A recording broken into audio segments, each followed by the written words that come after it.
Hyder. Hey, what's up, Alex? Man, how you feeling? Feeling good. That was a dogfight for sure. How tired were you in that third round? I was incredibly tired. I was probably the most tired I've ever been. So, to talk to me, what was the game plan going in the fight? That first round, everyone's so used to you throwing hands, but you decided to wrestle a little bit. You know what?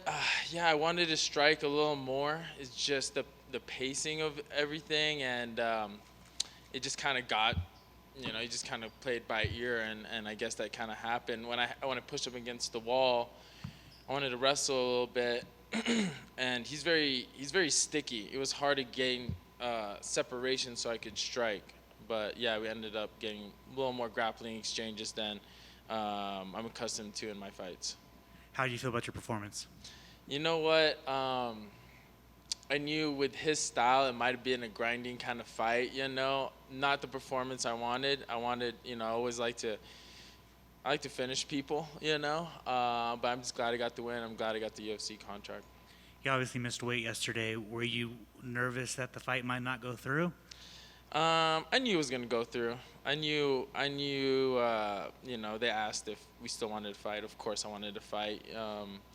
I knew that he lost the first battle, and I knew he was gonna lose the second battle. And especially if it got to a dogfight, I knew I was gonna have the mental edge right there. Sitting back there waiting for your contract, how nervous were you? I was very nervous. When you get a split decision like that, wasn't most of my fights is very action packed. I'm usually at least if it's close, we're trading back and forth. I'm landing elbows and knees. Most of my fights are very exciting, and this fight was. If you know MMA, like Dana knows MMA, he can tell that wow, a fight like that pace that and the scrambles, that's a hard, exhausting fight, and it's all about heart and will when it's a fight like that. For For the casual fan who's never seen you fight before and then they just see that fight, like what do you tell them? I'm gonna finish the next guy, okay? And my next fight, I'm really gonna put on the show, and that's not happening again. When would you like to return? I'm healthy. I'm ready to go. Give me a month, 2 months, put me back in there. Final thing is like we talked about it before. Like there was a point in your career where you're like you didn't know if you were going to fight again, and then you found Gilbert Melendez, and just how important has he been? And then just kind of you finally made it to the UFC after all the ups and downs. I've had a lot of road bumps with injuries and things that have taken me from the path, plus COVID, and I was happy to find Gilbert Melendez. Kind of the world just brought me to his gym, and he's the fight commentary for LFA. He did the breakdowns. He has a great mind for MMA. I'm so happy to have him in my corner, and to train me up. And I'm blessed. I'm blessed to be under his guidance. Is there anyone else? Is there anybody that you'd like to fight in your debut? Um, Give me one or two fights, and then I want Arnold Allen. I want payback. And Congrats, man. thank you. Congratulations. Congratulations on the contract. I saw you approach Dana there and ask for a picture, and you guys had a little words. What was the interaction like? It was surreal. For him to say he got goosebumps, that made my probably my life, my world, because I've been watching him since I was a kid. Just to be face to face, have a conversation with him, to fight on his show, man, it's surreal. This whole thing almost was like an accident, like MMA and fighting, and somehow it found its way to me, and I just took it and went with it, and here I am now. I'm still undefeated, 8-0.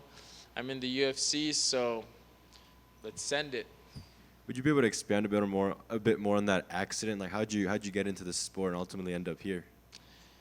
So I started fighting when I was a kid. I did had my first fight when I was 17. I got into trouble, and so I just did the college thing, tried to go to school and stuff like that. And I got fired from my job and needed to find. I needed to pay rent, and so I sent all these applications, and Gilbert's gym hired me, and I took that as a sign. At the time, I was over 200 pounds, and so I lost all the weight in like 2-3 months. Started fighting. I took it as a sign that maybe it's meant to be to get back into MMA, and that's why I'm saying it's surreal to be here already, like still undefeated in the UFC under the guidance of Gilbert Melendez, you know, and the scrap pack. That's Jake Shields, that's Nate Diaz, that's Nick Diaz, it's Dave Terrell.